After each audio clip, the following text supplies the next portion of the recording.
जैसा कि आप जानते हैं कि इस चैनल के माध्यम से हम मोटिवेशनल बुक्स में छिपे फैक्ट्स और लर्निंग्स को आपके सामने लाते हैं। लेकिन आज हम एक मोटिवेशनल बुक की नहीं बल्कि एक बेस्ट सेलिंग नॉवल के बारे में बात करेंगे। हम बात कर रहे हैं द एल्केमिस्ट की। ये बुक लिखी है पाओलो कोएल्हो ने, जो कि एक बेस्ट सेलिंग ऑथर्स में से एक हैं, और उनकी ये किताब दुनिया भर में 65 मिलियन कॉपीज बेचने में कामयाब रही है। मुझे लगता है आप में से बहुत लोगों ने इस किताब के बारे में सुना होगा। बहुतों को इस किताब को पढ़ने की रुचि भी होगी। तो इस किताब में ऐसा क्या है, आइए हम समझते हैं।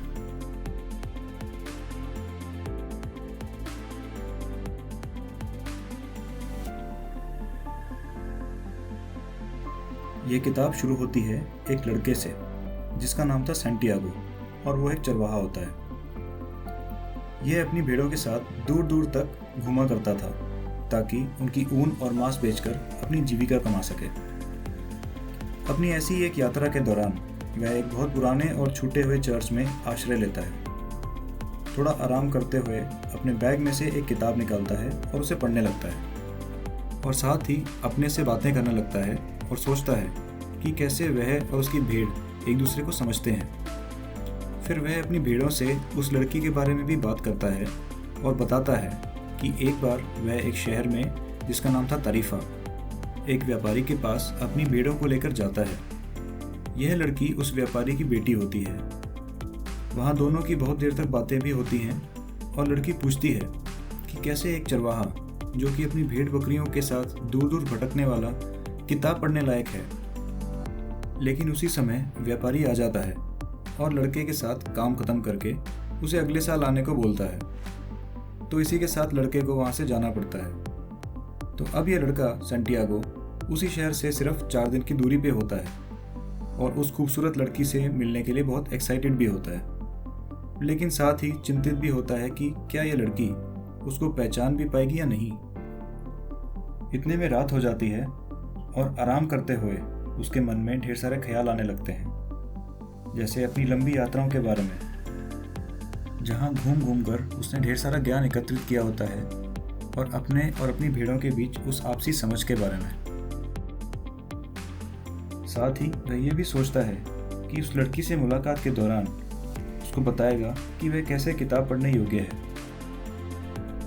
सैंटियागो याद करता है कि बचपन में स्कूल जाने के दौरान अपनी रेगुलर पढ़ाई से अलग ढेर सारी भाषाएं भी सीखता है, क्योंकि उसके माता पिता उसको एक बहुत ही योग्य प्रीस्ट यानी पादरी बनाना चाहते थे। लेकिन सैंटियागो हमेशा से दुनिया घूमना चाहता था, और ना कि भगवान को समझे और इंसान के पाप पुण्यों के बारे में जाने।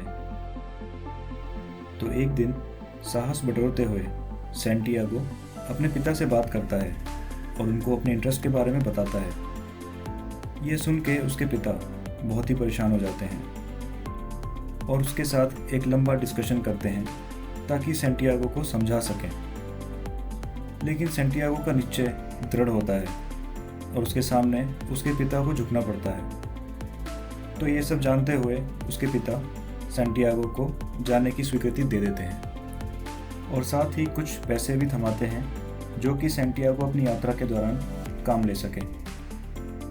सैंटियागो यह सब याद करता है, लेकिन साथ ही खुश भी होता है, क्योंकि उसने वह किया जो कि वह करना चाहता था।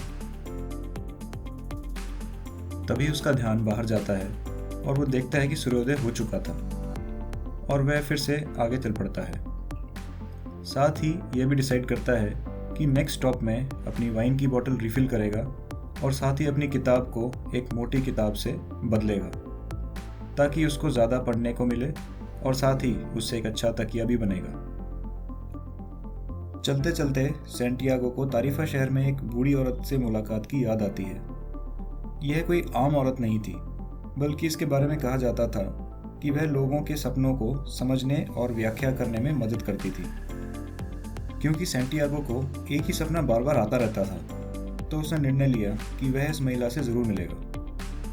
पहनावे और वेशभूषा से यह औरत एक बंजारे की तरह प्रतीत होती थी, जिसके बारे में माना जाता था कि वह लोगों को गुमराह करके उनको टॉर्चर करते थे। लेकिन यह महिला ऐसी नहीं थी। उसने सैंटियागो के हाथ अपने हाथ में लेते हुए उसके सपनों के बारे में पूछना शुरू किया। सैंटियागो ने बताया कि सपने में वह एक बड़े खेत में अपनी भेड़ों के साथ होता है।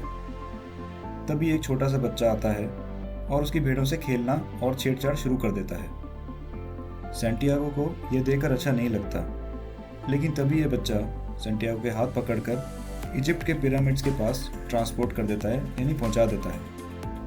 और बच्चा कहता है कि तुम्हें यहाँ एक छिपा हुआ खजाना मिलेगा। लेकिन जैसे ही बच्चा उस खजाने की एग्जैक्ट लोकेशन बताने वाला होता है, सैंटियागो का सपना टूट जाता है। यह सब कुछ बूढ़ी महिला चुपचाप रहते हुए बहुत ध्यान से सुनती है और कुछ भी बताने से पहले कहती है कि जब भी तुम्हें खजाना मिले तुम मुझे उसका 1/10वां हिस्सा दोगे।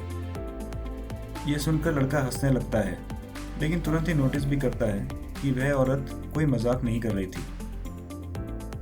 तब वह औरत बताती है कि तुम्हें इजिप्ट के उन पिरामिड्स की तरफ जाना चाहिए जहां तुम्हें एक छिपा हुआ खजाना मिलेगा, जिससे तुम बहुत अमीर भी बन जाओगे।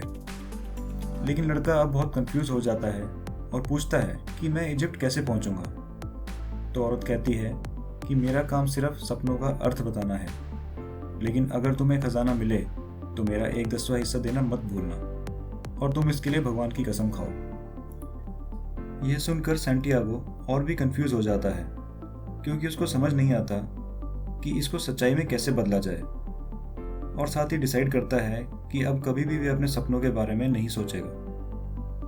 तो इस वाकये को याद करते हुए वह आगे बढ़ना शुरू करता है, कुछ खाने के लिए ढूंढता है और अपनी वाइन बॉटल रिफिल करता है, और साथ ही अपनी पुरानी बुक को एक नई बुक से रिप्लेस करता है। वह एक जगह ढूंढता है जहाँ पर बैठकर अपनी नई किताब पढ़ने लगता है। वह जैसे ही किताब की गहराई में घुस रहा होता है, तभी एक बूढ़ा आदमी उसके साथ आकर बैठ जाता है और उससे बात करने की कोशिश करता है। यह देखकर सैंटियागो बहुत ही इरिटेट हो जाता है। फिर यह आदमी उसे कहता है कि मुझे बहुत प्यास लगी है और क्या मैं तुम्हारी वाइन में से एक सिप ले सकता हूँ। एक्चुअल में यह आदमी सैंटियागो से बात करने के बहाने तलाश रहा होता है। तभी वह सैंटियागो की बुक की तरफ इशारा करता है। सैंटियागो को पहले लगता है कि यह आदमी को किताब के बारे में कुछ नहीं पता होगा, लेकिन वह तब आश्चर्यचकित हो जाता है जब यह बूढ़ा आदमी इस बुक को पकड़कर चारों ओर से देखता है और साथ ही कहता है कि यह एक इम्पॉर्टेंट बुक है, लेकिन इसके साथ ही बहुत ही इरिटेटिंग भी है।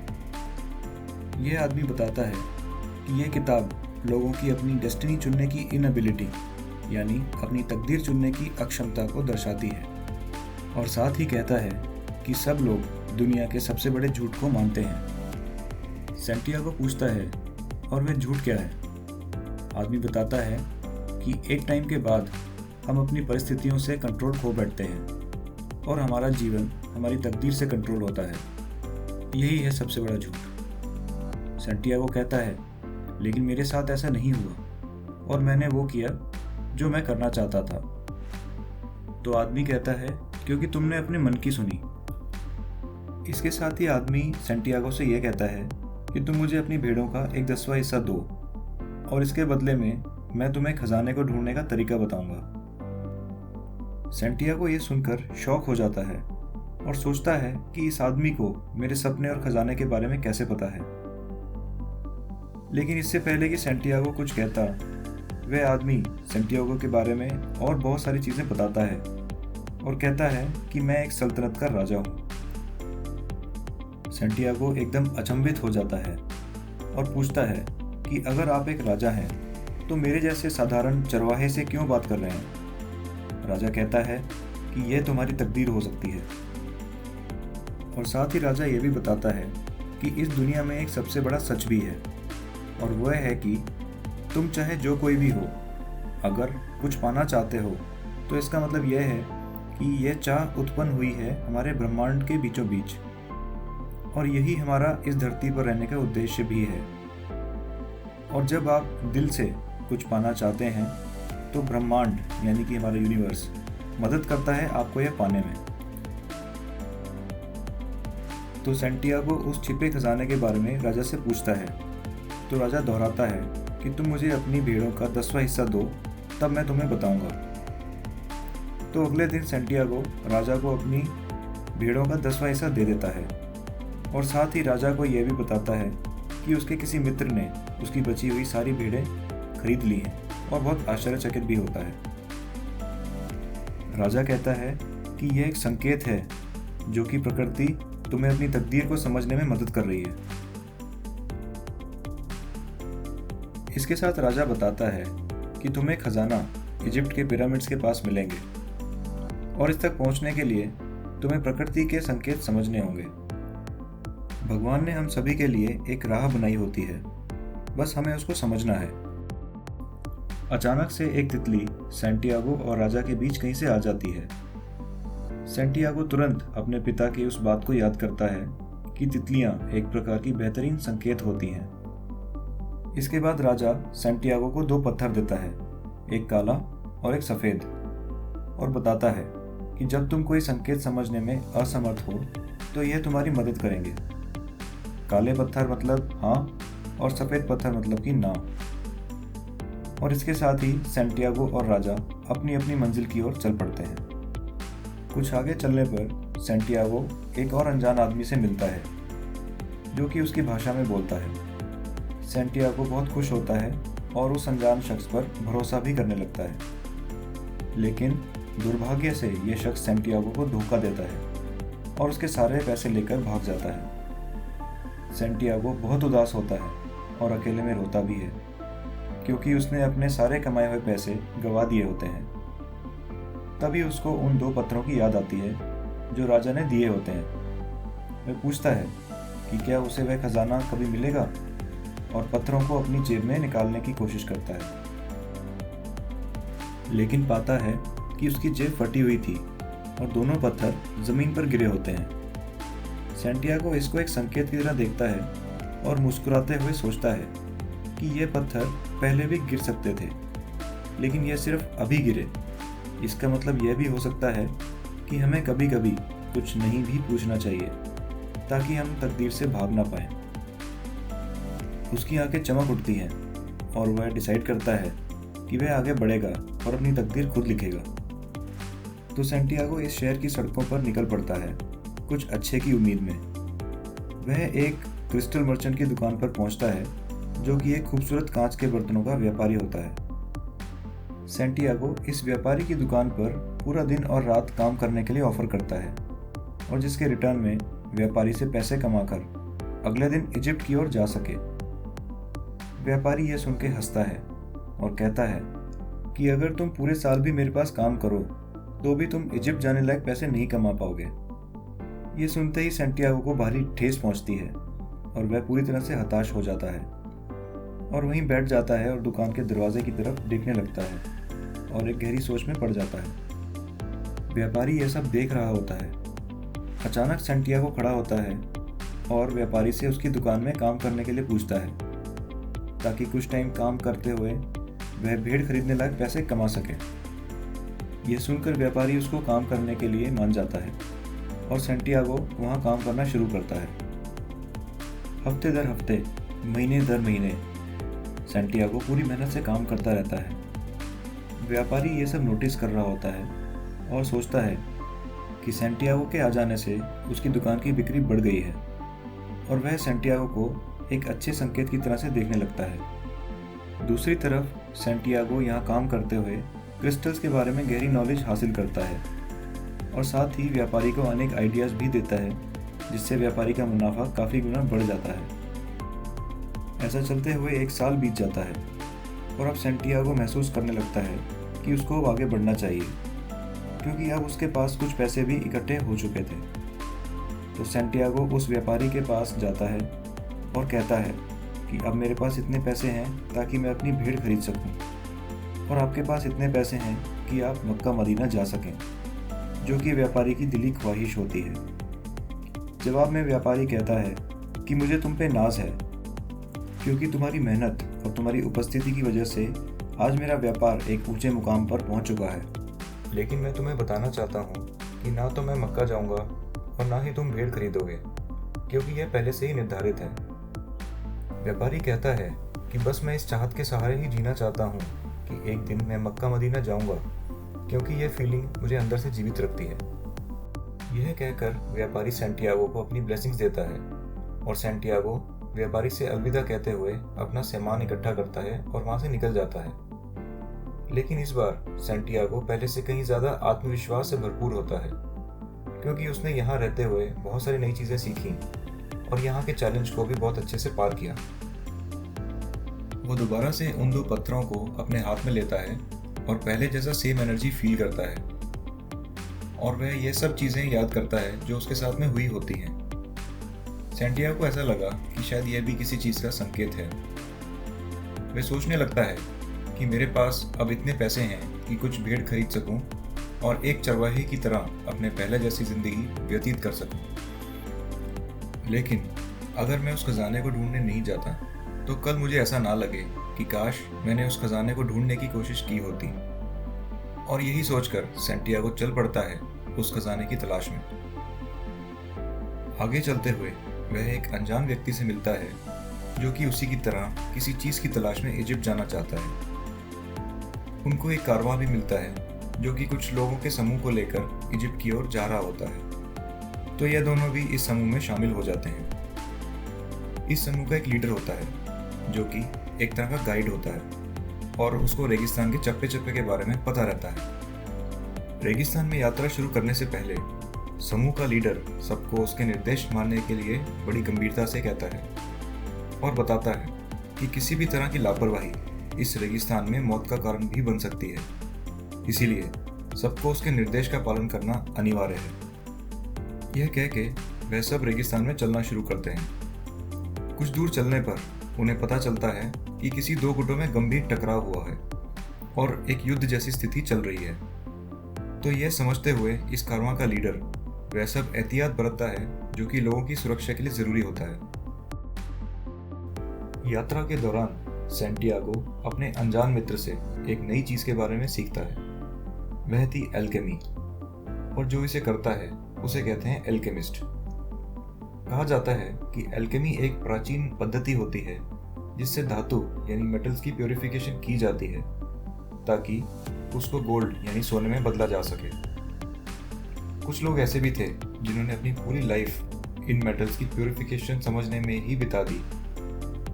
कहा जाता है कि जब मेटल्स सालों साल तक गर्म किए जाते हैं तो वह अपनी इम्प्योरिटीज यानी अशुद्धता और प्रॉपर्टीज यानी गुणों से मुक्त हो जाते हैं, और जो बचता है उसकी प्योरिटी की वजह से उसे सोल ऑफ द वर्ल्ड यानी कि संसार की आत्मा भी कहा जाता है।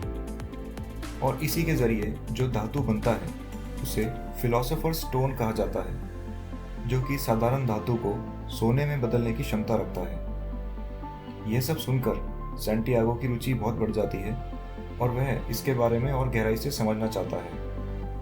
तभी उनका कारवां एक ओएसिस में पहुंचता है जो कि रेगिस्तान में एक जन्नत से कम नहीं माना जाता। सबके लिए यह जश्न जैसा माहौल था और सभी लोग यहाँ कुछ दिन रहने भी वाले थे ताकि बाहरी खतरों से कुछ समय तक के लिए बच सके। लेकिन सैंटियागो बहुत खुश नहीं था क्योंकि उसका सारा ध्यान इजिप्ट तक कैसे भी पहुंचने में लगा हुआ था और यहाँ पर रुकना एक टेम्परेरी राहत से ज़्यादा और कुछ भी नहीं था। लेकिन उसने प्रेजेंट में जीने के बारे में सोचा और डिसाइड किया कि थोड़ी देर के लिए ही सही इस पल को एंजॉय करने में ही फ़ायदा था। जैसे ये पूरा कारवां ओएसिस के लोगों के साथ शामिल हो रहा था, दूर से एक शख्स यह सब बड़े गौर से देख रहा था। यह एक रियल एल्केमिस्ट था जो कि इस कारवां में ऐसे एक आदमी की तलाश में था जिसको वह अपनी एल्केमी का ज्ञान दे सके। सैंटियागो और उसके नए मित्र को भी ओएसिस के लोगों के बीच रहने की जगह मिल जाती है। सैंटियागो इन लोगों से बातचीत में मगन हो जाता है और अपने किस्से बताने लगता है कि वह एक चरवाहा है और उसको कैसे कैसे एक्सपीरियंसेस का सामना करना पड़ा, जैसी इत्यादि चीज़ें।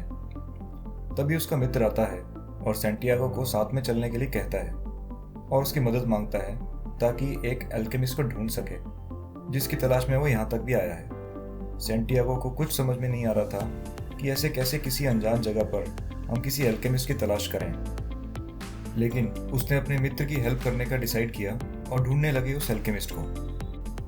अपनी इस तलाश के दौरान सैंटियागो एक बहुत खूबसूरत लड़की से मिलता है जो कि इस ओएसिस में ही रहती थी। कुछ ऐसा होता है कि सैंटियागो इस लड़की से प्यार कर बैठता है और वो भी पहली मुलाकात में। इस लड़की का नाम था फातिमा और वह यहाँ पर मौजूद एल्केमिस्ट के बारे में भी गाइड करती है। यहाँ पर हमने सैंटियागो और फातिमा की बातचीत और उनके एक दूसरे के प्रति अट्रैक्शन के बारे में बहुत शॉर्ट में बताया है, लेकिन जब आप खुद इस किताब को पढ़ेंगे तो आप यह कहीं ज़्यादा इंटरेस्टिंग पाएंगे। ओएसिस में रहते हुए दिन और हफ्ते निकल जाते हैं। एक दिन कारवां का लीडर सभी को इकट्ठा करके बताता है कि रेगिस्तान में जो युद्ध चल रहा है वो और भी गंभीर होता जा रहा है और रुकने का नाम भी नहीं ले रहा। तो यहाँ पे सबकी सुरक्षा को ध्यान में रखते हुए हमने यह निर्णय लिया कि वापस अपनी अपनी जगह जाने में ही भलाई है। सैंटियागो यह सुन के बहुत चिंतित हो जाता है और फातिमा को बताता है। फातिमा कहती है कि यह रेगिस्तान तुम्हें मुझ तक एक तोहफे की तरह लेके आया है और अब मैं भी तुम्हारा एक हिस्सा बन चुकी हूँ। तो मैं चाहूँगी कि जो तुम्हारा सपना है वह ज़रूर पूरा हो और तुम्हें इसे पूरा करने के लिए आगे ज़रूर बढ़ना चाहिए और मैं तुम्हारा यही इंतज़ार करूँगी। सैंटियागो यह सब अपने मित्र को बताना चाहता है, लेकिन वह देखता है कि उसका मित्र अपने इंटरेस्ट के अनुसार धातु को पिघला रहा होता है ताकि उनकी इम्प्योरिटीज़ को अलग कर सकें और अपने मास्टर वर्क को हासिल कर सकें, जो कि एल्केमी के अनुसार बताया जाता है। यह देखते हुए सैंटियागो खुले आकाश के नीचे लेट जाता है जहां सूर्यास्त बस होने ही वाला होता है। अचानक वह आसमान में कुछ देखता है। दो बाज बहुत ही पास उड़ रहे होते हैं, लेकिन उनकी उड़ान सामान्य उड़ान नहीं होती और अचानक ही एक बाज दूसरे पर अटैक कर देता है। सैंटियागो को यह बहुत अजीब लगता है और उसके दिमाग में अचानक एक ख्याल आता है कि कोई सैन्य बल उन पर आक्रमण की तैयारी में है। यह सब देख के वह बहुत डिस्टर्ब हो जाता है और अपने आप को रोक नहीं पाता ओएसिस के सैन्य अधिकारियों को यह सब बताने से, क्योंकि यह एक संकेत था कि कुछ तो असामान्य है। वहाँ के सैन्य अधिकारी सैंटियागो से काफ़ी सवाल जवाब करते हैं और फिर अपनी आपसी सलाह के बाद डिसाइड करते हैं कि वह अपनी सैन्य बल को अलर्ट करेंगे और किसी भी तरह की असामान्य घुसपैठ से निपटने के लिए तैयार रखेंगे। सैंटियागो यह सब देखकर बहुत अच्छा महसूस करता है, क्योंकि उसने नेचर के संकेत को अनदेखा नहीं किया और सबको अलर्ट भी किया। तो वह थोड़ा आराम करने का सोचता है। तभी अचानक वह देखता है कि एक अनजान घुड़सवार धूल के गुबार में से कहीं से प्रकट होता है। वह पूरी तरह से काली वेशभूषा में होता है और उसके कंधे पर एक बाज भी बैठा हुआ होता है। यह सब एक खतरे सा प्रतीत हो रहा था। सैंटियागो के पास पहुंचते ही यह घुड़सवार एक लंबी धारदार तलवार उसकी तरफ साध देता है और पूछता है कि किसने बाज की उड़ान समझने की जरूरत की। सैंटियागो अपना हौसला बटोरते हुए कहता है कि वह मैं ही था। फिर सैंटियागो और इस घुड़सवार के बीच कुछ देर सवाल जवाब होते हैं और तब सैंटियागो को समझ में आता है कि वह एक असल एल्केमिस्ट से मिला है। एल्केमिस्ट बताता है कि वह सिर्फ सैंटियागो की परीक्षा ले रहा था और यह कहकर एल्केमिस्ट वहां से चला जाता है। अगले दिन की सुबह अचानक लगभग 500 लोगों की सैन्य टुकड़ी हथियारों से लैस ओएसिस पर अटैक कर देते हैं, लेकिन ओएसिस का सैन्य बल पूरी तरह से तैयार इन सभी घुसपैठियों को घेर कर खत्म कर देता है, सिर्फ एक आदमी को छोड़कर जो कि उनका लीडर होता है। इस घटना के बाद सैंटियागो की बात सच्ची साबित होती है और उसको ओएसिस में एक उच्च स्थान दिया जाता है, एक सलाहकार के रूप में। इसके बाद सैंटियागो एल्केमिस्ट से मिलता है, लेकिन एल्केमिस्ट सैंटियागो को यहाँ ना रुकते हुए अपनी लक्ष्य हासिल करने की तरफ बढ़ने को बोलता है और इसके साथ कुछ दूर चलने को भी बोलता है। यह समझते हुए सैंटियागो अपनी यात्रा जारी करता है, फातिमा को पीछे छोड़ते हुए और इस स्ट्रॉन्ग उम्मीद के साथ कि वह वापस लौट के उसके पास आएगा। सैंटियागो और एल्केमिस्ट कुछ दिनों एक साथ ट्रैवल करते हैं, रेगिस्तान के खतरों से बचते बचाते हुए, लेकिन एक जगह फंस जाते हैं जहां कुछ कबीले वाले उनको पकड़ लेते हैं। यह लोग बहुत ही खतरनाक प्रतीत हो रहे थे और इन दोनों को घुसपैठ समझते हुए पूछताछ शुरू करते हैं। यहाँ पर एल्केमिस्ट अपने आप को सैंटियागो का गाइड बताता है और सैंटियागो को एक एल्केमिस्ट बताता है जो कि नेचर की ताकत को कंट्रोल कर सकता है। सैंटियागो चुपचाप बस सुन रहा होता है, उसे कुछ समझ में नहीं आता कि उसे क्या करना चाहिए। यह सब सुन के कबीले वाले सैंटियागो को एक अल्केमिस्ट के तौर पर शक्ति प्रदर्शन करने को बोलते हैं, तो असली अल्केमिस्ट उनसे 3 दिन का वक्त लेता है ताकि सैंटियागो तैयारी कर सके। लेकिन इसके बाद जो होता है वह प्रतीक था सैंटियागो का हौसला, विश्वास और उसके प्रकृति की नेचुरल पावर्स के साथ हुए आपसी वार्तालाप का। कुछ ऐसा इंटरेस्टिंग होता है कि सैंटियागो एक अल्केमिस्ट के तौर पर अपने आप को साबित कर पाता है और कबीले वाले उनका सम्मान भी करते हैं। मैं चाहूँगा कि यह वाकया आप खुद इस किताब को पढ़कर जानें। सैंटियागो और अल्केमिस्ट आगे बढ़ते हैं और एक मॉनेस्ट्री में आश्रय लेते हैं। यहाँ अल्केमिस्ट सैंटियागो को असल में धातु को सोने में बदलकर दिखाते हैं, जो कि एक असल अल्केमिस्ट से अपेक्षित होता है। और इसके तुरंत बाद अल्केमिस्ट सैंटियागो को अकेले आगे बढ़ने के लिए कहते हैं, क्योंकि अब उसकी मंजिल बहुत करीब थी। तो सैंटियागो फिर से आगे बढ़ता है और एक बार फिर एक नए खतरे में फंस जाता है। लेकिन इस बार सैंटियागो अकेला होता है और उसको पहले से कहीं ज़्यादा भुगतना पड़ता है, पर इसके बावजूद वह अपने खजाने को ढूंढने में कामयाब भी होता है। तो उसके साथ ऐसा क्या होता है और उसको खजाने में ऐसा क्या मिलता है कि उसकी लाइफ बदल जाती है? ये जानने के लिए आप ज़रूर ये इंटरेस्टिंग किताब पढ़ें। इस किताब को खरीदने का लिंक नीचे दिए गए डिस्क्रिप्शन बॉक्स में दिया गया है। तो अंत में मैं ये कहना चाहूँगा कि वाकई में ये किताब बहुत ही इंटरेस्टिंग कहानी से भरपूर है और साथ में हमें लाइफ में काम आने वाले मोरल्स के बारे में भी पता चलता है। मैं आशा करता हूँ कि आपको इस वीडियो के माध्यम से द अल्केमिस्ट बुक के बारे में काफ़ी जानने को मिला होगा। अगर आपको अच्छा लगा हो तो इस वीडियो को ज़रूर लाइक करें और चैनल सब्सक्राइब करें। हम फिर मिलेंगे एक बहुत ही इंटरेस्टिंग बुक के फैक्ट्स और लर्निंग के साथ। धन्यवाद।